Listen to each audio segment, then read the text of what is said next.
국가적 통일 성경 세미나를 주최하는 사단법인 한국문화통일연구원은 큰 목표를 두 가지를 가지고 있습니다. 첫째는 사단법인 한국문화통일연구원 6대 공통과제에 나와 있는 것처럼 구속사 말씀을 전 세계에 전하는 것과, 두 번째는 사단법인 한국문화통일연구원이 주체가 되어 남북을 통일하는 것입니다. 우리 연구원에서는 2주 전에 통일부에 한국문화통일연구원 사단법인 설립 허가서 서류를 제출했습니다. 10월에 통일부로부터 정식 인가를 받으면 대한민국 정부가 인정하는 사단법인 한국문화통일연구원이 되는 것입니다. 남북 통일을 위해 구체적으로 진행하고 있는 일들이 있지만 이 자리에서는 공개할 수 없음을 양해해 주시기 바랍니다. 욥기서 8장 7절 말씀에 내 시작은 미약하였으나 내 자손은 심히 창대하리라는 말씀에 의지해서 우리 연구원에서는 매주 화요일마다 예배를 드리면서 하나님 아버지께서 남북이 통일되는 길을 열어주시도록 간절하게 기도하고 있습니다. 이 두 가지 큰 목표를 이룰 수 있도록 간절한 기도 부탁드리겠습니다. 간절한 기도 부탁드리겠습니다. 아멘. 감사합니다. 그럼 2부 세미나를 진행하겠습니다. 제가 성경 봉독을 하겠습니다. 마태복음 1장 1절 말씀, 아브라함과 다윗의 자손 예수 그리스도의 세계라. 누가복음 3장 23절 말씀, 예수께서 가르치심을 시작할 때에 30세쯤 되시니라. 사람들의 아는 대로는 요셉의 아들이니 요셉의 이상은 헬리요, 이는 하나님의 말씀이니라. 아멘. 이제 말씀을 집중하셔야 할 중요한 시간입니다. 예수님의 마태복음과 누가복음 족보의 신비한 만남이란 제목으로 초청 강사님이신 이승현 목사님께서 말씀 선포하실 때 큰 은혜의 시간이 되기를 소원합니다. 나오시겠습니다. 할렐루야. 이 마태복음 1장에는 예수님의 족보가 나오고 누가복음 3장에도 예수님의 족보가 나옵니다. 그래서 이것은 신학적으로 왜 족보가 두 개고 또 그 두 가지 족보는 어떻게 서로 일치할 수가 있느냐 하는 것이 신학적인 난제로 오랫동안 되어왔습니다. 저는 오늘 성경을 통해서 이러한 두 가지 족보의 신비한 만남에 대해서 정리해 보도록 하겠습니다. 자, 이 마태복음 족보는 마태복음 1장 1절에서 7절, 17절이죠. 그래서 마태복음 서두에 기록이 되어 있습니다. 반면에 누가복음 족보는 누가복음 3장 23절에서 38절인데 두 가지 사건 사이에 기록되어 있어요. 하나는 세례를 받으신 사건, 두 번째는 세 가지 시험을 받은 사건, 요 두 가지 사건 사이에 예수님의 족보가 기록되어 있습니다. 자, 먼저 두 가지 족보의 차이점을 살펴보면은요, 마태복음 족보는 조상에서 자손으로 내려가는 하향식으로 기록되어 있죠. 하향식. 그러나 누가복음 족보는 그 이상은 이렇게 조상으로 올라가는 상향식으로 기록이 되어 있습니다. 그 다음에 기록된 사람의 차이를 보면은요, 마태복음 족보는 아브라함부터 예수님까지 총 41명이 기록되어 있어요. 물론 예수의 족보 1기는 아브라함부터 다윗까지 14대, 2기는 역시 다윗부터 바벨론을 이거할 때까지 14대, 3기는 바벨론을 이거한 다음부터 예수님 오실 때까지 14대, 총 42대로 기록되어 있어요. 그런데 다윗은 1기의 끝이면서 2기를 시작하는 인물로 기록이 되어 있어요. 그래서 다윗을 한 번만 계산하면 사람 수는 41명이 되는 거죠. 누가복음 족보는 예수님으로 시작해서 올라가다 보니까 마지막 아담 위에 하나님까지 이르러요. 그래서 총 77명이 기록되어 있습니다. 자, 시작과 끝의 차이를 보면 마태복음 족보는 아브라함으로 시작하여 예수님으로 끝나고 있죠. 마태복음 1장 16절에 예수가 나시니라 이렇게 끝나죠. 자, 반면에 우리는 이것을 통해서 무엇을 알 수 있냐면 예수님이 아브라함의 후손으로 오셨다. 더 나아가서는 여자의 후손으로 오셨다 하는 것을 나타내고 있는 거예요. 자, 창세기 3장 15절에 여자의 후손이 앞으로 와서 뱀의 머리를 박살낸다 그랬죠. 자, 그런데 마태복음 족보를 보시면 이렇게 돼 있잖아요. 아브라함이 이삭을 낳고 이삭이 야곱을 낳고, 자, 이렇게 남자가 아들을 낳은 것으로 기록이 되어 있어요. 그러니까 모두가 남자의 후손이죠. 남자의 씨가 들어간 남자의 후손이라는 거예요. 그러면 이렇게 쭉 오다 보면 목수 요셉이 예수님을 낳았다 이렇게 기록되어 맞는데, 성경에서는 마태복음 1장 16절에 요셉 대신 마리아에게서 그리스도라 칭하는 예수가 나시니라 라고 기록을 하고 있어요. 예수님은 성령으로 잉태되어 마리아에게서 나신 거죠. 이것은 예수님은 남자의 후손이 아니라 마리아라는 여자의 후손이다. 예수님만이 창세기 3장 15절에서 말씀하신 그 여자의 후손이라는 것을 가르쳐주고 있는 거예요. 여자가 어떻게 혼자 애를 낳습니까? 그러니까 이것은 성령으로 잉태되셨다는 거예요. 그래서 예수님은 죄가 없는 분으로 인류의 죄를 해결할 수 있는 거죠.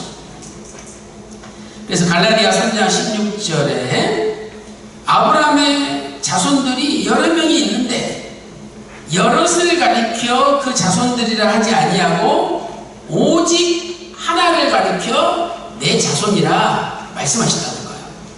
그러므로 예수님만이 참된 여자의 후손 아브라함의 자손이라는 거죠.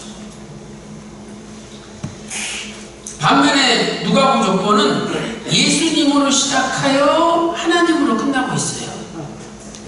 자, 창세기 누가복음 3장 23절에 예수가 먼저 나오죠. 그 다음에 누가복음 3장 38절 마지막에 그 이삭은 하나님이십니다. 자, 이거 뭘 가르쳐 줍니까?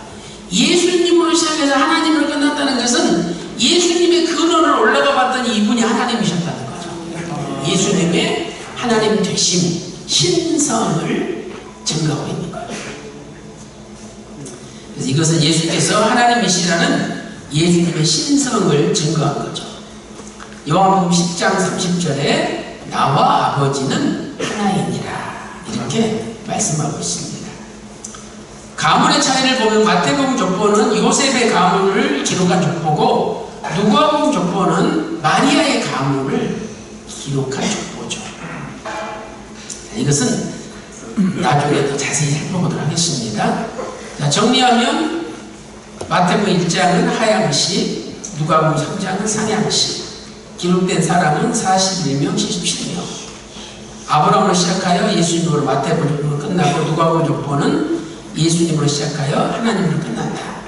그래서 마태복음 족보는 요셉 가문의 족보고 누가복음 족보는 마리아 가문의 족보다라고 할 수가 있습니다.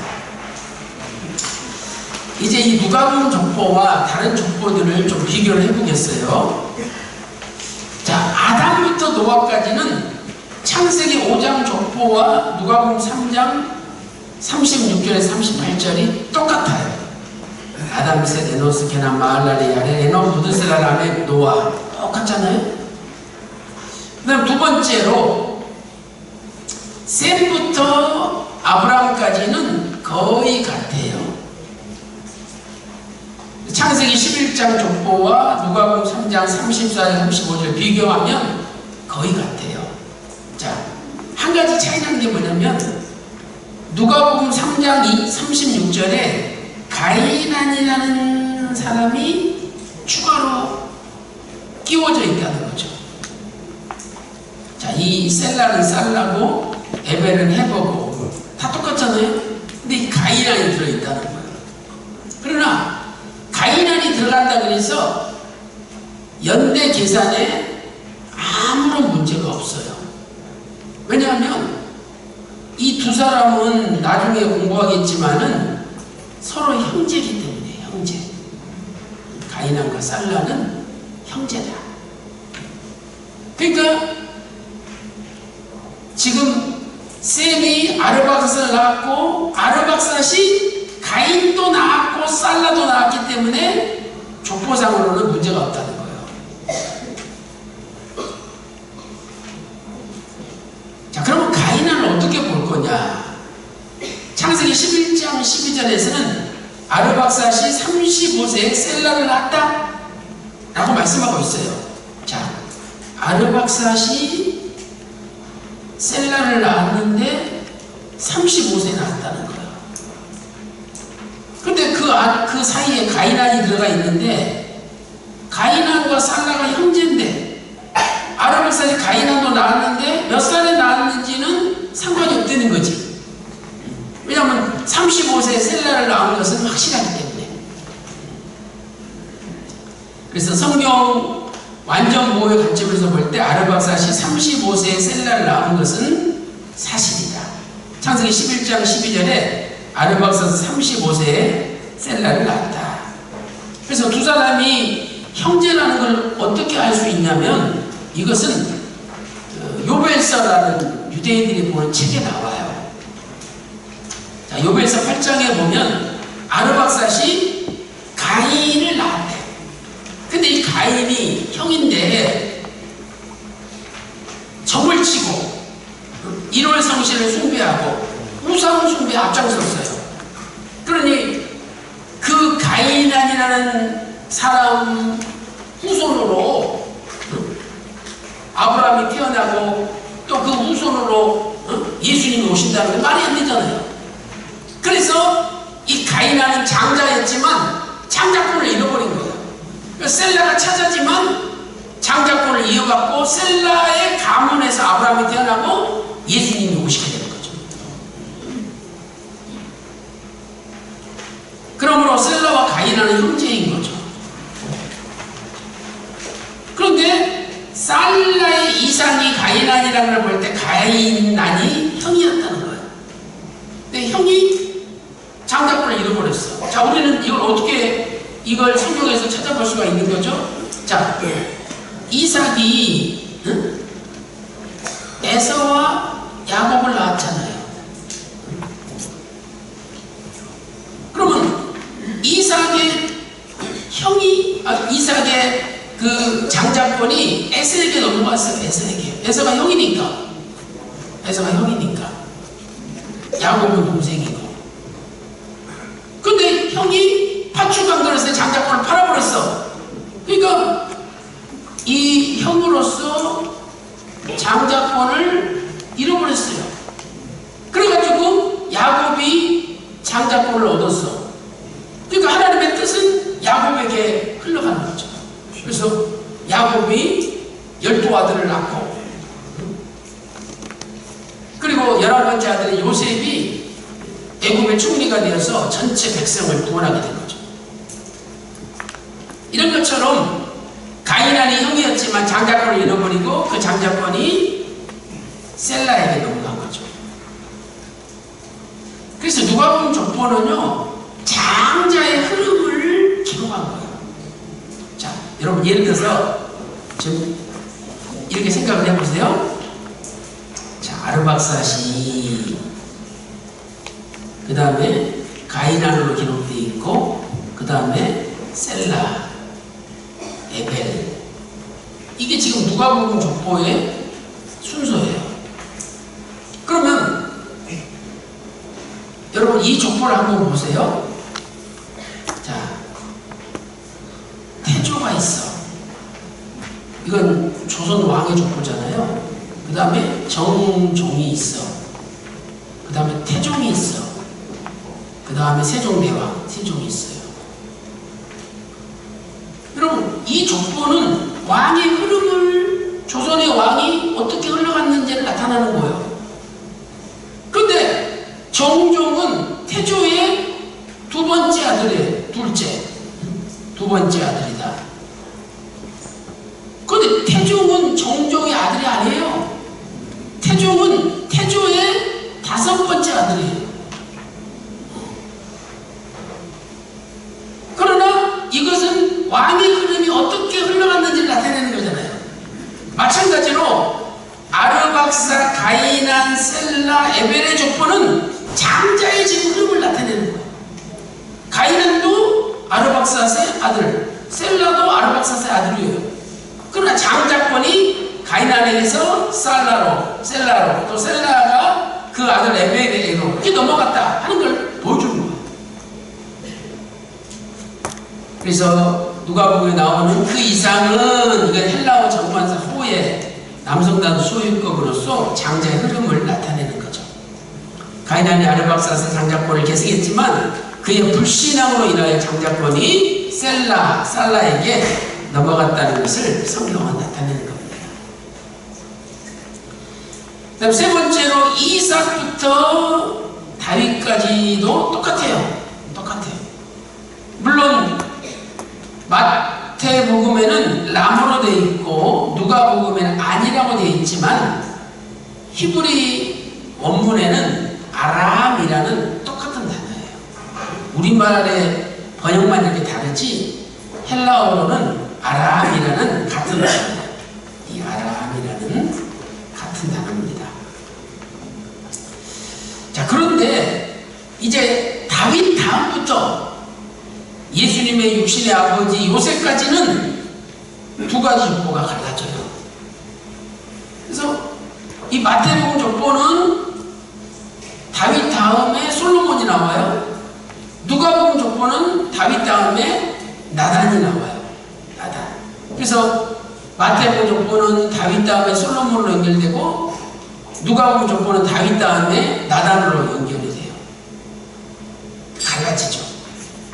근데 이 족보가 요셉과 마리아를 통해서 다시 만나게 된다는 거예요. 한 1000년 동안 갈라졌던 족보가 다시 만나게 돼요. 그러면서 요셉의 아버지는 야곱이고 또 누가복음 3장 23절에서는 요셉의 아버지가 헬리라고 기록되어 있어요. 여러분 이거 좀 이상하지 않아요? 여러분의 아버님은 한 분입니까? 두 분입니까? 다 한 분이니까요. 근데 요셉의 아버님이 성경에 지금 두 사람이 나와. 마태복음 족보에서는 야곱이라고 나오고 누가복음 족보에서는 헬리라고 나오고. 저 사람 아버지가 둘이래. 그 이해가 되냐고. 어머니가 둘이라고 그러면 이해가 되는데 아버지가 둘이래. 그건 이해가 안 되잖아요. 그럼 왜 이렇게 성경이 기록됐느냐? 여기에 비밀이 있는 거죠. 자, 마태복음 족보는 다윗에서 솔로몬으로 연결이 되죠. 누가복음 족보는 그 이상은 나단이요, 그 이상은 다윗이니까 다윗에서 나단으로 연결이 돼요. 그런데 놀라운 사실은 솔로몬과 나단은 형제되는 거예요. 형제. 그러니까 솔로몬과 나단이 형제인데 마태복음 족보는 솔로몬의 족보고 누가복음 족보는 나단의 족보라는 거죠. 자, 역대상 3장 5절 보세요. 예루살렘에서 낳은 아들들은 이러하니 시므아와 소밥과 나단과 솔로몬 다 밧세바의 아들들이라는 거죠. 그러니까 결국 마태복음 족보도 아브라함과 다윗의 후손의 족보고 누가복음 족보도 아브라함과 다윗의 후손의 족보라는 것은 일치합니다. 자, 그렇다면 큰 세 번째, 이 두 족보가 어떻게 신기하게 다시 만나게 되느냐. 자, 그것은 동일하게 예수님이 육신의 아버지인 요셉이 등장하고 이 요셉을 통해서 이 두 가지 족보가 밝혀지는 거죠. 요셉이 키가 되는 인물이에요. 자, 먼저 마태복음 1장 16절 보세요. 야곱은 마리아의 남편 요셉을 낳았으니, 그러니까 분명히 야곱이 요셉을 낳았다고 기록된 걸 보니까 이 야곱은 요셉의 육신적 아버지죠. 혈통적인 아버지 되는 거예요. 그 다음에 누가복음 3장 23절 보세요. 예수께서 가르침을 시작할 때 30세쯤 되시니라. 자, 사람들이 아는 대로는 요셉의 아들인데 요셉의 이상이 헬리라고 나와 있잖아요. 그러니까 헬리가 요셉의 아버지라고 지금 누가복음 족보에는 기록되어 있는 거예요. 근데 알고 보니까 이 헬리는 법정적인 아버지 되는 거지. 법정적인 아버지. 육신의 혈통적인 아버지가 아니라 법적인 아버지라는 거예요. 자, 그걸 어떻게 알 수 있느냐 우리가 살펴보도록 하겠습니다. 자, 요셉은 왜 아버지가 둘인가? 첫째로 야곱은 요셉의 친아버지. 이건 육신적인 혈통적인 아버지라는 거예요. 육신적인 혈통적인 아버지다.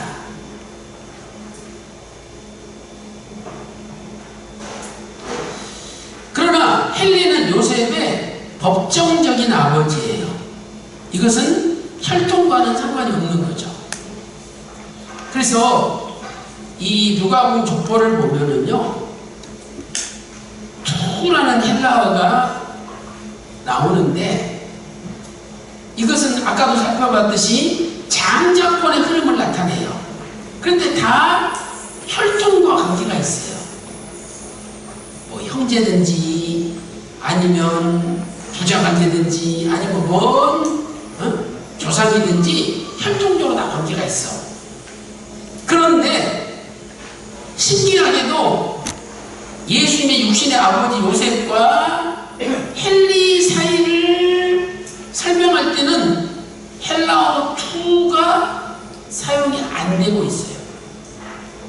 이것은 뭐냐면 두 사람의 관계는 혈통적인 관계가 아니라 법적인 관계라. 법적인 관계.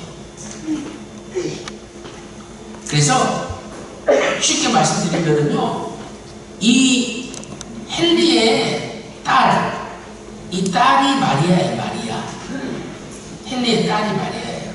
근데 그 당시 율법을 보면 아버지가 아들이 없이 딸만 놓고 죽었어. 그러면 그 집안은 끊어져 버리잖아요. 그래서 딸이 이제 요셉과 결혼을 해. 그러면 반드시 남의 집과 남자랑 결혼해서 안 되고 자기 집과 남자랑 결혼해야 돼.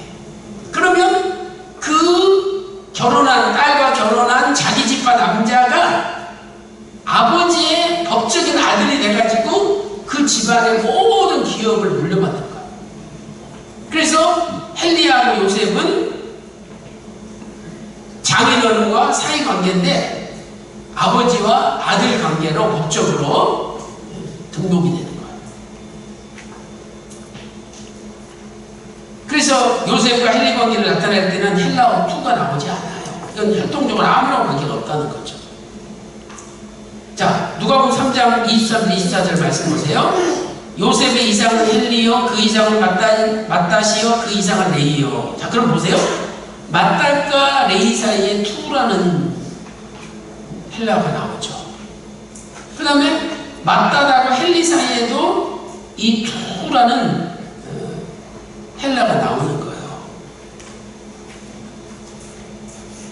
그래서 이 앞에 이 투라는 것은 뒤에 지금 나오는 요 사람들과 연결이 되는 거예요. 그런데 요셉 앞에는 이 투가 나오지가 않아. 요셉 앞에는 투가 없어요. 그래서 내 이름 앞에 투가 나오고 그 다음 살에 나올 때는 두 사람의 관계가 혈통적인 관계라는 걸 얘기를 해요. 근데 요셉 앞에만 투가 없이 그 다음에 헬리가 나와. 그것은 요셉과 헬리 관계는 혈통적인 관계가 아니라 법적인 관계라는 거예요.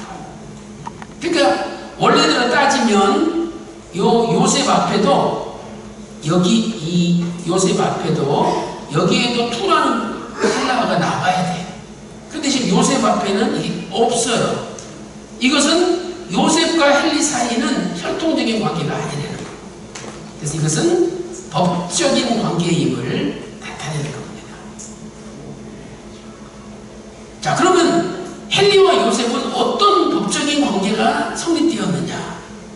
헨리가 아들이 없어 딸 마리아만 낳고 죽었는데 마리아와 결혼한 요셉이 헨리의 법적인 아들이 되어서 헨리 가문을 이룬 거예요. 자, 이것은 구약 율법에 나와 있는 거예요.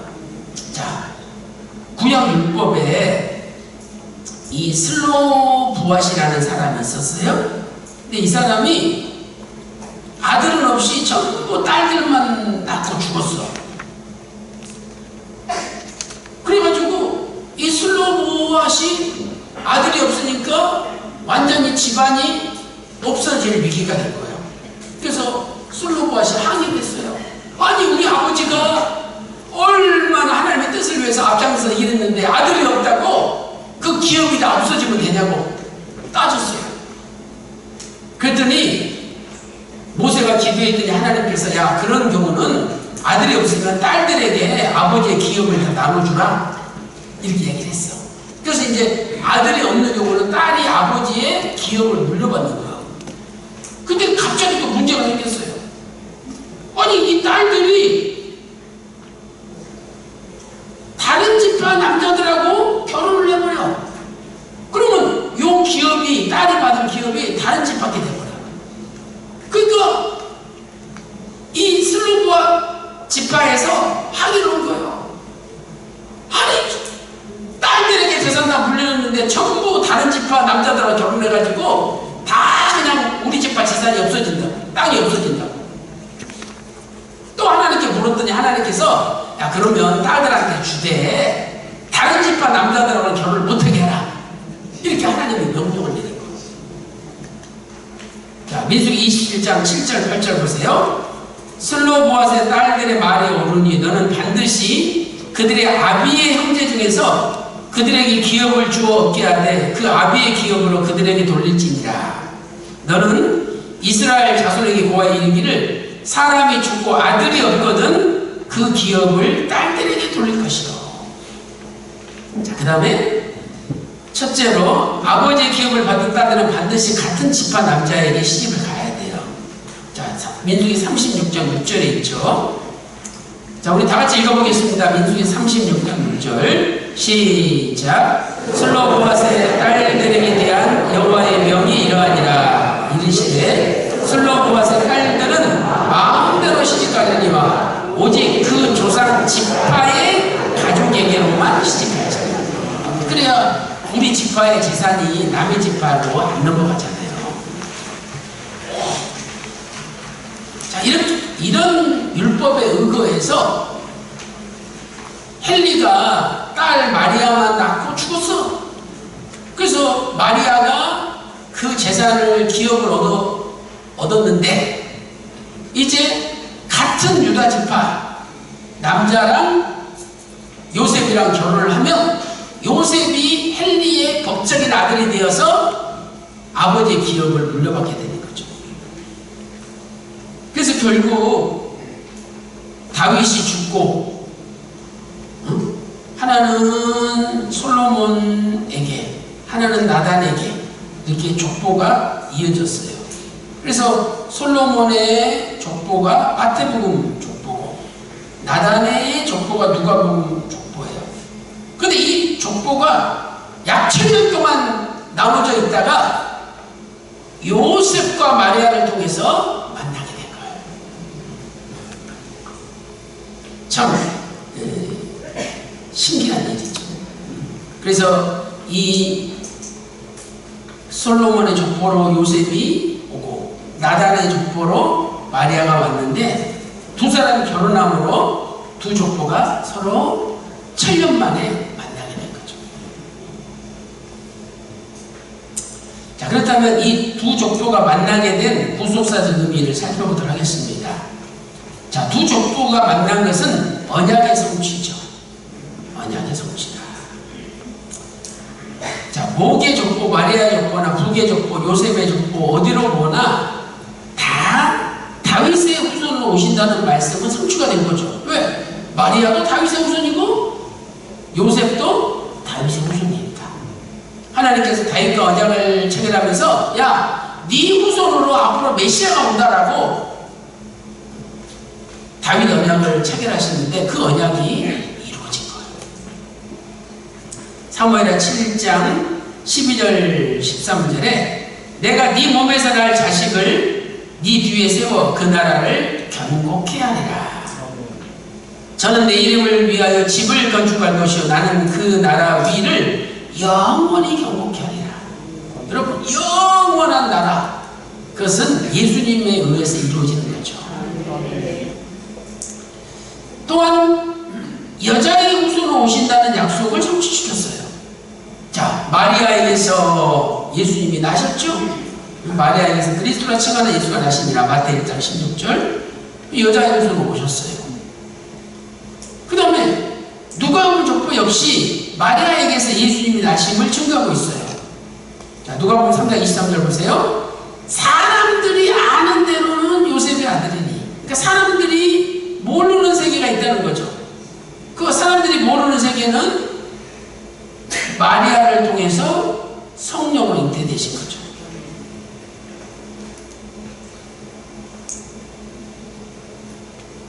그래서 예수님께서는 성령으로 잉태되시어 마리아를 통해서 오심으로 여자의 후손 오신다는 약속을 성취하신 거예요. 그러니까 마리아가 천사에게 이야기했잖아요. 아니, 나는 사내를 알지 못하는데 내가 어떻게 애를 낳느냐고. 그때 35절에 천사가 대답하여 가로되 성령이 내게 임하시고 지극히 높으신 이의 능력이 너를 덮으시리니 그러므로 나실 바 애가 태어나는데 하나님의 아들 거룩한 자가 오신다 라고 말씀하신 거죠. 자, 우리는 결론적으로 이런 구속사를 성취하기 위하여 절대 순종이 필요하다는 것을 알 수 있습니다. 여러분, 앞으로 하나님의 구속사를 성취시키기 위하여 저와 여러분에게 필요한 것도 절대 순종이에요. 갈라디아 4장 4절에 때가 참에 여자에게서 예수님을 나게 하셨죠. 그래서 지금 하나님께서는 그 예수님이 이 땅에 오셔야 되는데 그 예수님을 잉태할 만한, 성령으로 잉태할 만한 여자를 찾으신 거예요. 그 마리아. 그러면 그 다음에 그 마리아를 품어줄 만한, 그 마리아를 내치지 않고 품어줄 만한 남자를 또 찾은 거야. 그 남자를 요셉을 찾은 거야. 그래서 하나님께서는 순종하는 마리아와 순종하는 요셉을 찾으신 거죠.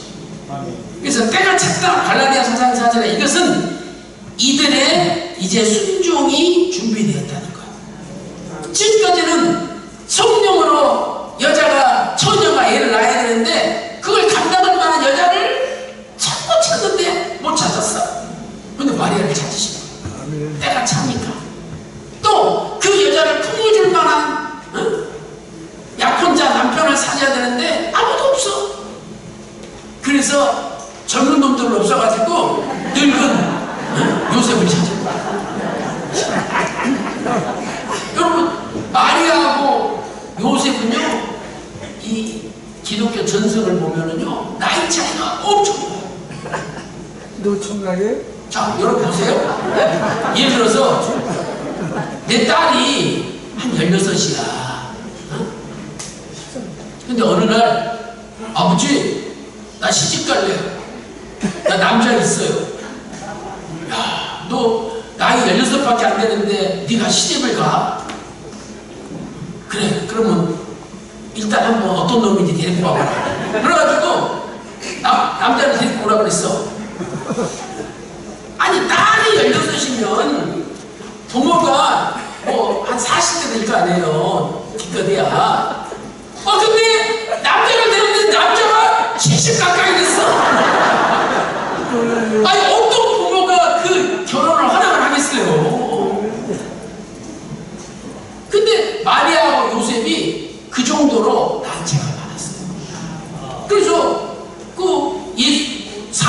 보면 요셉이 예수님 12살 때는 등장하잖아요. 그 뒤로는 등장 안 하잖아. 그러니까 일찍 죽은 거예요, 요셉이.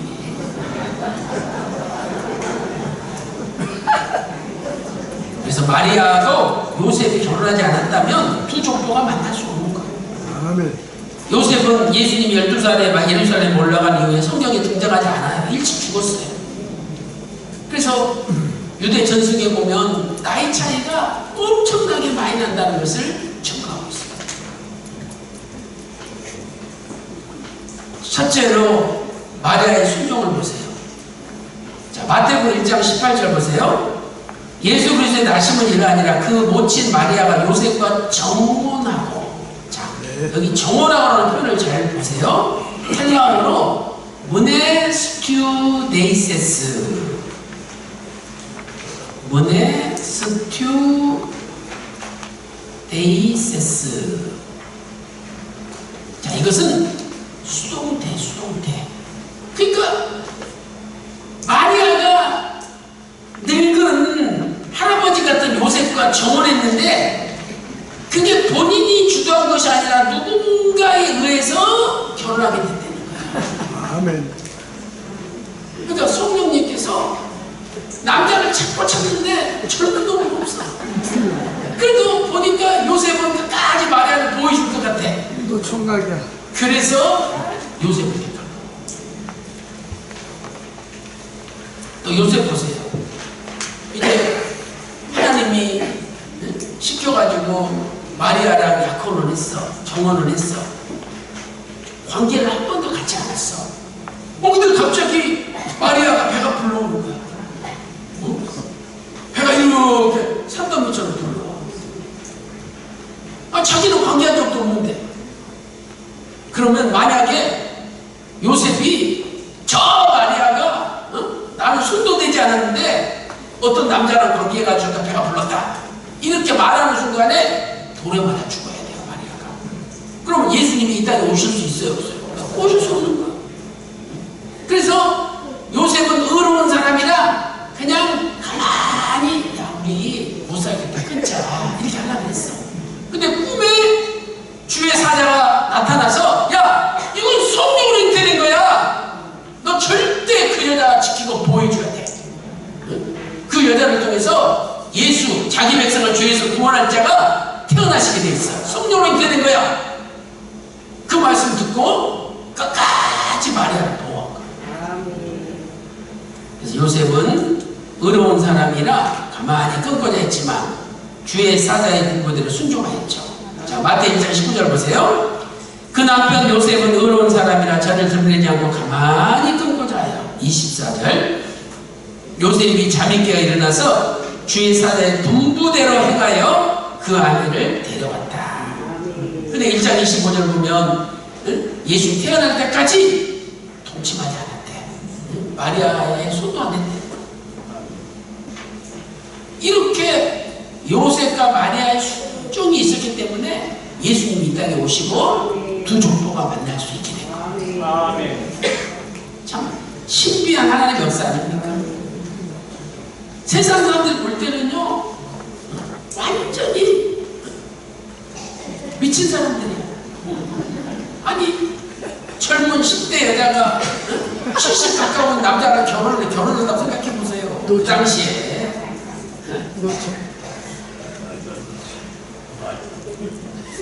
마가복음 3장 21절 보면 그 예수님의 친척들도 다 예수님 보고 미쳤다 할 정도야. 그러나 이것은 미쳐도 하나님의 뜻을 위해서 미친 거 아니에요.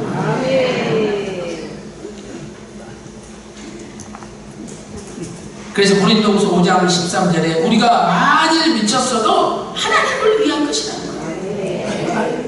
그러니까 우리는 하나님의 뜻을 위해서 성령으로 미친 바 된 사람들이에요. 제가 어렸을 때 시골에서 그 진짜 미친년 한번 본 적이 있어요. 근데 제가 어렸을 때인데 아니 미친년이 어? 남의 집 안방에 들어가서 똥을 싸서 그래가지고 동네 남자들이 한 5명이 달라들어가지고 이 여자 머리 잡고 양팔 잡고 양다리 잡고 끄집어내는 거야. 근데 끄집어내는데 마루를 지나갈 때 이 여자가 와 한번 소리를 지르는데 5명이 다 잡혀져. 와. 그러니까 귀신 들리고 악한 영이 미쳐도 그런 힘이 나는 거야. 근데 우리가 거룩한 하나님의 영으로 미쳐보세요. 그러면 세상에 우리를 당할 자가 아무도 없는 거야. 그래서 성령에 미치면은요 아프지도 않고 피곤하지도 않고 독수리가 날개치면 올라간 것 같이 새 힘이 쫙 생깁니다. 그래서 시편 103편 5절에 내 청춘을 하나님이 독수리같이 새롭게 하시는구나 이런 말씀이 있어요. 그 이스라엘 독수리는요 이제 나이가 많이 먹어서 할머니 독수리가 돼요. 그러면 독수리 부리가 닳아지고 손발톱이 다 무뎌져 가지고 짐승을 못 잡아 죽어야 돼. 근데 이 할머니 독수리가 높은 바위에 올라가 가지고 부리를 막 바위에 찍어서 갈아요. 여기서 피가 쏟아져. 근데 한 보름 지나면 이게 다 아물고 신기하게 깃털이 새로 나고 발톱이 새로 나. 그래가지고 늙은 할머니 독수리가 젊은 언니 독수리로 바뀌어. 그래서 날개를 쫙 펴고 또 짐승을 잡는 거야. 그래서 하나님께서 야, 네 청춘을 하나님 내가 저 독수리같이 새롭게 해준다 약속하신 거예요. 그러니까 여러분도 나이 먹었다고 낙심하지 마세요. 제가 아는 권사님 신방 갔는데 그때가 80세인데 목사님 이리 와보세요. 장롱을 열고 손을 쭉 집어넣으니까 이불 속에 아니 신방 받는다고 목사님 불러놓고 무슨 장롱에다 손을 넣냐고. 근데 괴동시계를 꺼내. 목사님 요새 제가요 귀가 밝아져가지고 이 차깍차깍차깍 이 소리가 너무 크게 들려서 밤에 잠을 못 잤네. 그래서 밤에 잠잘 때 괴동시계를 이불 속에 집어넣는 거야. 장롱 이불 속에다가. 그리고 이 권사님이 흰머리였는데 까만 머리를 다 바뀌었어요. 아멘. 그래서 이분이 거의 110세까지 사셨어요. 110세까지. 그러니까 분명히 하나님 역사하시면 청춘이 독수리같이 새로워집니다. 그래서 요새는요 80, 90 그것도 애기야 애기. 우리 장로님이 80대 중반인데 요양원에 가셨어. 그랬더니 이번에 올림픽 막 하는데 펜싱에서 탁탁탁 찔러가지고 금메달 땄잖아요. 근데 다른 할아버지들이 아니 저거 어디를 찔러야 이게 점수가 올라가는 거야? 물어보는 거야. 그래서 우리 장로님께서 80대 중반 되신 장로님께서 알려드렸대. 응?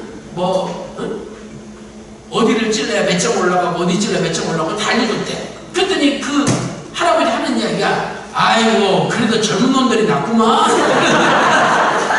근데 그 말씀하신 분이 97세. 요새는 요양원에 전부 90대 후반이야. 그러니까 80대 후반 가도 애기 취급하는 거야. 100세 시대가 100세 시대가 그래서 하나님 잘 믿고 하나님만 바라보면은요 독수리같이 청춘이 새로워지고 하나님의 새 힘을 주십니다. 그래서 이사야 40장 31절에 오직 여호와를 앙망하는 자는 새 힘을 얻는다. 앙망이 뭡니까? 간절히 바라보는 거예요. 하나님은 간절히 바라보면 하나님이 새 힘을 주시고 청춘이 독수리같이 새로워지는 거예요. 성령님은요 순종하는 자에게 역사하신대요. 사도행전 5장 32절에 하나님이 자기를 순종하는 사람들에게 주신 성령. 순종할 때 하나님의 영이 역사합니다.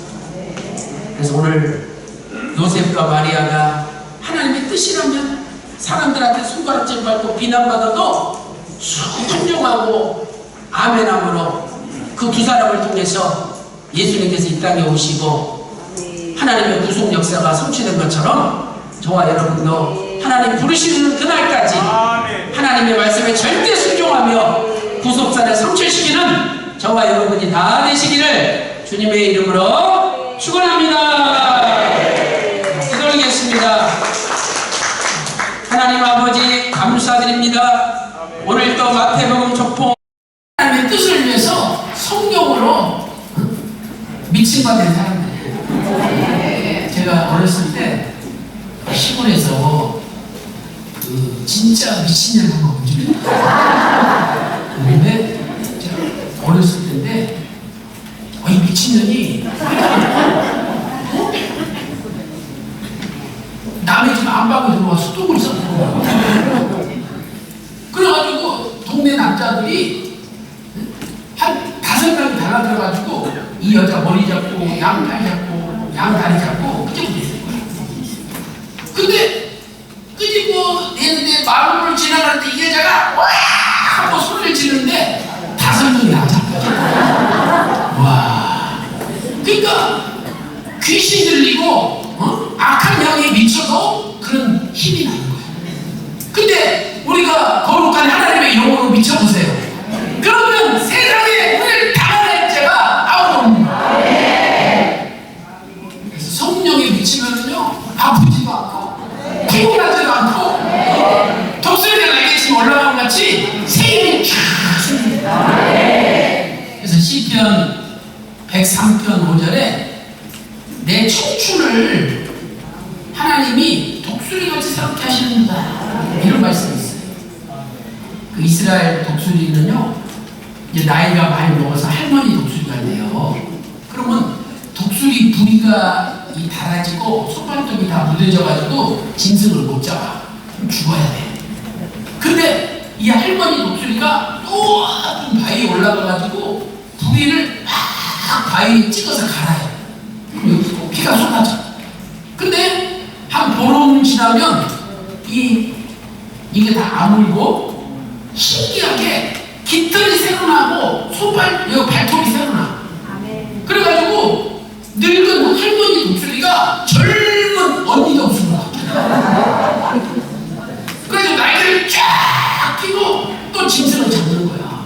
그래서 하나님께서 네 청춘을 하나님 내가 저 독수리같이 새롭게 준다 약속하신 거예요. 그러니까 여러분도 나이 먹었다고 낙심하지 마세요. 제가 아는 권사님 신방 갔는데 그때가 80살인데 목사님 이리 와보세요. 장롱을 열고 손을 쭉 집어넣으니까 이불 속에 아니 신방 받는다고 목사님 불러놓고 무슨 장롱에 손을 넣냐고.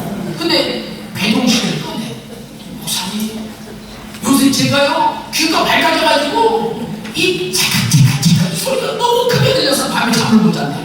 그래서 밤에 잠잘 때 괴종시계를 이불 속에 집어넣는 거야. 장롱 이불 속에다가.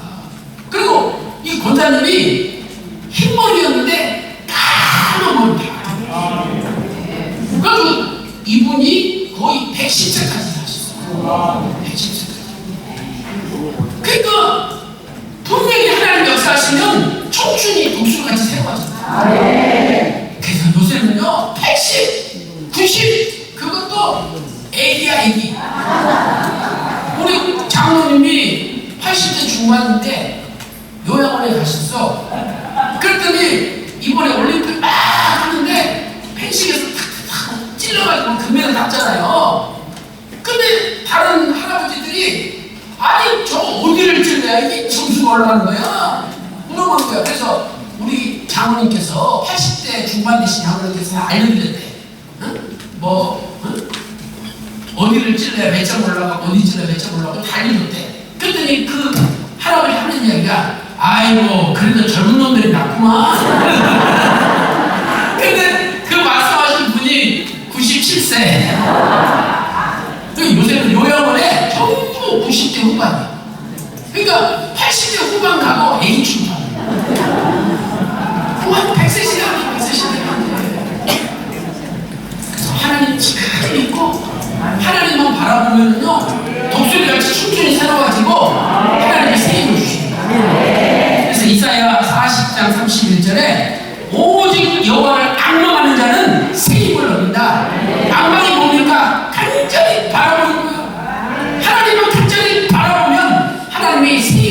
이루시고 청춘이 독수리같이 새로워집니다. 성령님은요 순종하는 자에게 역사하시네요. 사도행전 5장 32절에 하나님이 자기를 순종하는 사람들에게 주신 성령. 순종할 때 하나님의 영이 역사합니다. 그래서 오늘 요셉과 마리아가 하나님의 뜻이라면 사람들한테 손가락질 받고 비난받아도 순종하고 아멘함으로 그 두 사람을 통해서 예수님께서 이 땅에 오시고 하나님의 구속 역사가 성취된 것처럼 저와 여러분도 하나님 부르시는 그날까지 하나님의 말씀에 절대 순종하며 구속사를 성취시키는 저와 여러분이 다 되시기를 주님의 이름으로 축원합니다. 기도하겠습니다. 하나님 아버지 감사드립니다. 오늘도 마태복음 족보와 누가복음 족보가 신비롭게 만나는 하나님의 구속 정령을 깨닫게 하여 주시니 감사드립니다. 하나님 아버지 마리아와 요셉이 하나님의 말씀에 절대 순종한 것처럼 오늘 저희들도 하나님 말씀에 절대 순종하며 오직 말씀만 붙들고 남은 인생을 살아갈 수 있도록 인도하여 주시옵소서. 지금 몸이 아프고 또 병들고 나이 먹고 힘들고 어려운 일도 많이 있지만 이 시간에 주님 바라볼 때 우리의 청춘을 독수리같이 새롭게 하여 주시구나. 날마다 새 힘을 얻고 독수리가 더 벌려가듯이 영혼 윤이 높이 올라가서 영육간의 건강한 몸으로 하나님의 뜻을 성취할 수 있도록 인도하여 주시옵소서. 오늘 또 몸이 아픈 분이 계십니까? 아픈 곳에 믿음으로 오른손을 놓고 기도합니다. 주님께서 십자가 바르지 않는 피 묻은 손으로 직접 안수하여 주시옵소서. 이 시간에 예수 그리스도 이름으로 하나님 모든 병과 영을 나을지어다. 온몸이 깨끗이 나을지어다. 모든 주의 백성마다 청춘이 독수리같이 새로워질지어다. 한국 문화통일연구원이 대한민국 통일의 중심센터가 될지어다. 모든 것 감사드리옵고 존귀하신 예수님의 이름으로 간절히 기도 올리옵나이다.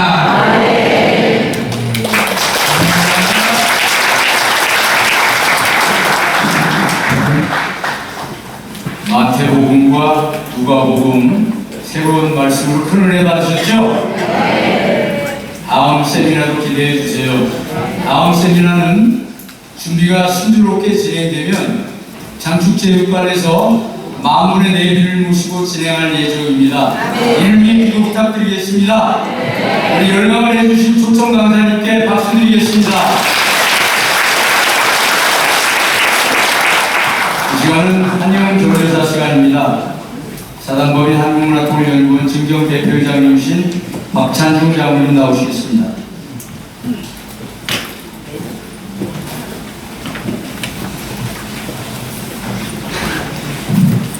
할렐루야. 주안에서 문화드립니다.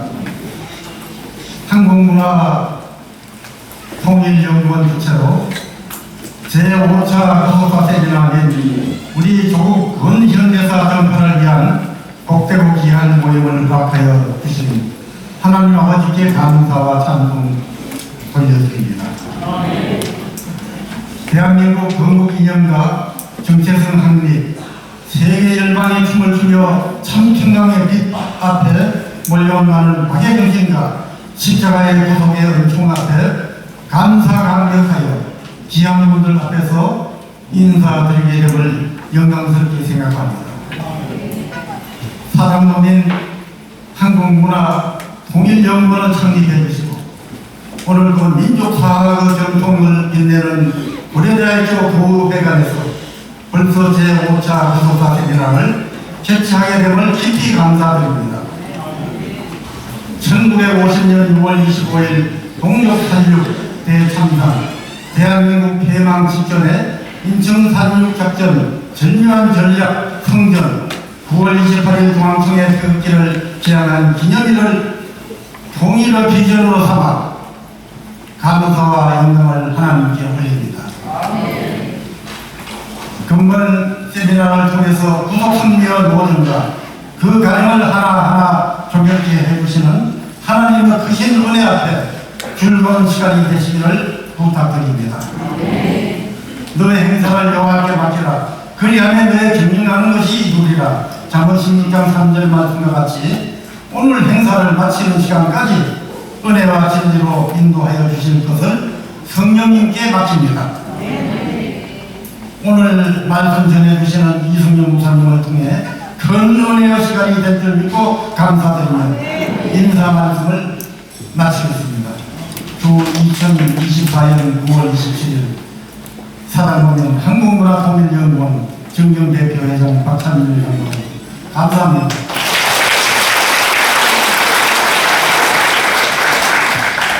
대단히 감사합니다. 이 시간은 5차 구속사 통일성경 세미나 마무리 시간입니다. 사단법인 한국문화통일연구원 통일비전 선포와 특별 광고 시간입니다. 사단법인 한국문화통일연구원을 이끌어 가시는 신동진 장연구위원장님 나오시겠습니다.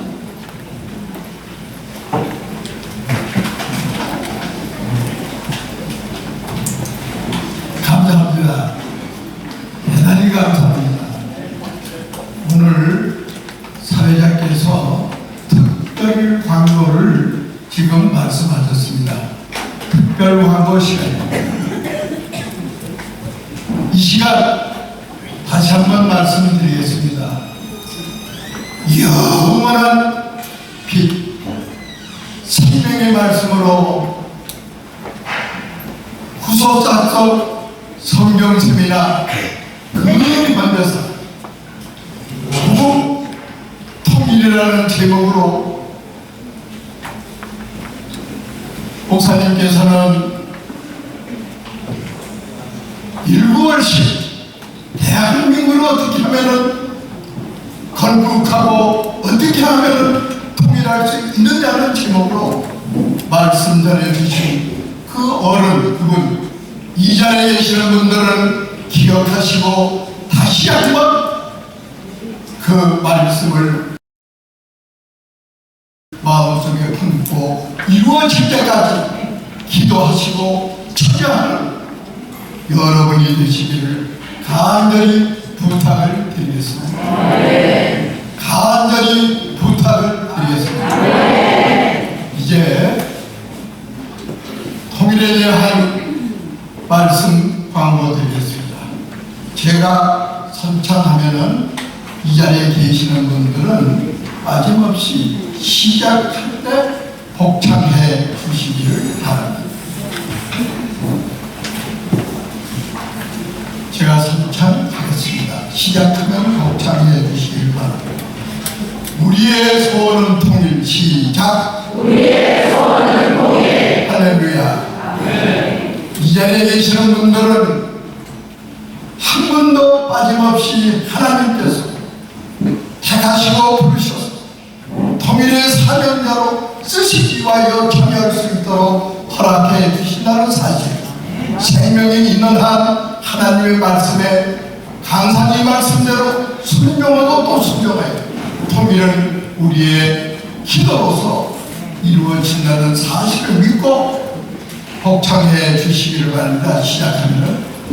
통일을 예수님께서 선물로 주신다. 시작. 통일을 예수님께서 선물로 주신다. 아멘. 분명히 통일은 예수님께서 이 자리에 계시는 분들 기도를 통하여 선물로 주실 줄로 믿습니다. 아멘. 두 번째 제가 시작하거든 복창해 주시기를 바랍니다.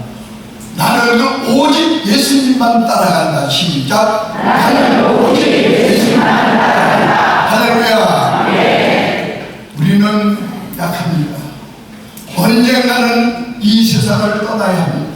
떠나기 직전까지 우리의 생명, 우리의 정성, 우리의 뜻, 우리의 지식, 우리의 지혜, 우리의 명철 다 맞춰서 예수님만 따라가는 저와 여러분이 되시기를 축원합니다. 세 번째 제가 선창하겠습니다.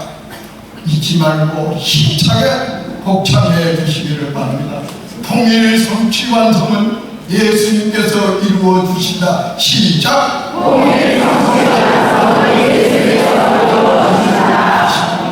할렐루야! 이 자리에 계시는 분들은 이 시간 이후부터 한 번도 빠짐없이 이 나라의 소원 통일, 이 나라의 소원 통일 부르짖고 기도하고 예수님께서 통일을 분명히 선물로 주신다는 믿음으로 이루어 나가시는 여러분이 되시기를 간절히 축원드립니다. 이 행사가 여러분들이 생각하는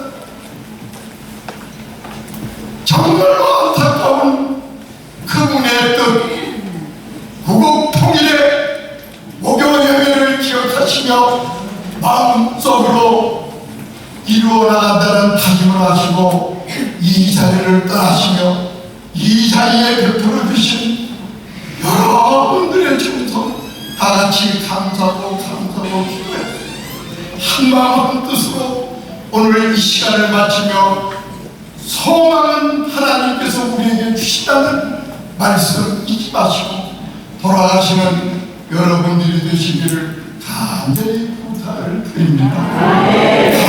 감사합니다.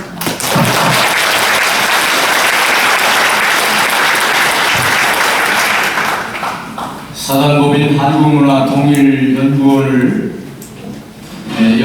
존재할 수 있는 큰 이유는 귀선 박윤식 원로 목사님께서 저술하신 부속사 서책과 근현대사 서책이 있기 때문이라고 방금 말씀하신 신동진 위원장님께서 수없이 말씀을 하셨습니다. 신동진 위원장님께서는 2019년부터 우리 연구원을 이끌어 오셨고 우리 연구원의 원대한 목표인 남북 통일이 우리 연구원의 주체가 되어 이룰 수 있도록 이끌고 계시며 평강제일교회의 평안과 회복을 위해 간절하게 기도하시는 고마운 목사님이십니다. 모세처럼 강건하시도록 기도 부탁드립니다. 박수로 감사 올리겠습니다.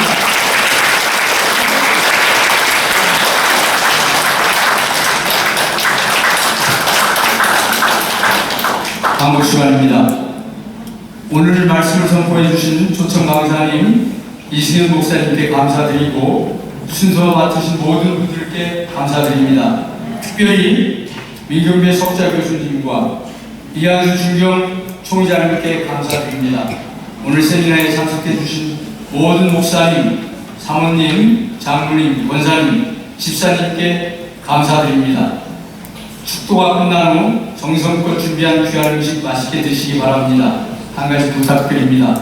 식사 시간이 복잡하므로 연로하신 목회자분들 먼저 식사하실 수 있도록 배려를 부탁드립니다. 다 같이 찬송 404장 그 크신 하나님의 사랑 부르시겠습니다.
시간입니다.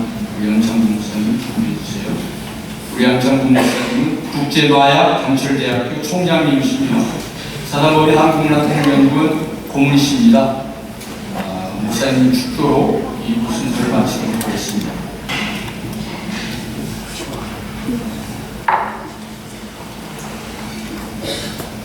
이제는 우리 주 예수 그리스도의 무한한 은혜와 하나님 아버지의 만극하신 사랑과 성령님의 감화 감동 내도로 인도 축복하시니 오늘 이 자리에 동참하신 모든 하나님의 백성들을 위해와 순서를 맡아주신 목사님과 감리를 맡아주신 이승열 목사님 위해와 이 나라 인민족 위해와 한국 문화통일연구원 위해 이제부터 영원토록 함께 계시기를 축원하옵나이다.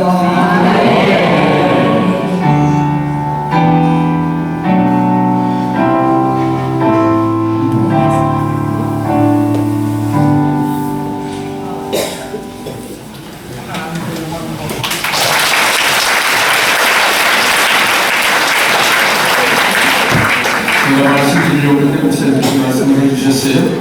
오속사적 통일성경 세미나를 은혜 가운데 마치게 해주신 하나님 아버지께 영광의 박수 올리겠습니다. 사장을 가지고 오시는 분은 한국문화통일연구원 황지연 간사님께 말씀해 주세요. 이제 사진 촬영이 있습니다. 순서 맡으신 분들 또 좀 잠깐 좀 앉아계세요. 사진 좀 줄게요. 한국문화통일연구원 고문님, 위원장님, 평강제일교회 장로님, 남녀선교회 회장님 사진 찍을 때 앞으로 좀 나오시고요. 의자를 우리 젊으신 분들이 20개 정도 오셔야 됩니다. 어느 다 드시고.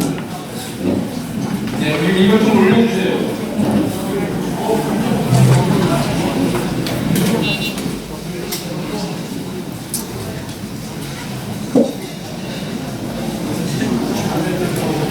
네, 이거 올릴 겁니다.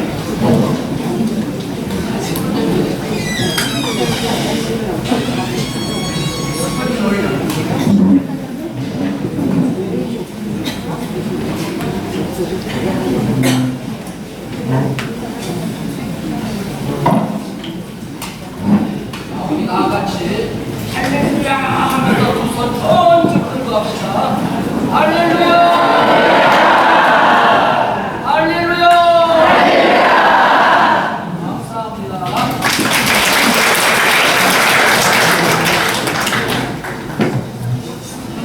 사진을 찍지 않으시는 목사님들, 나이 드신 목사님들 천천히 나가셔가지고 식사를 화이팅!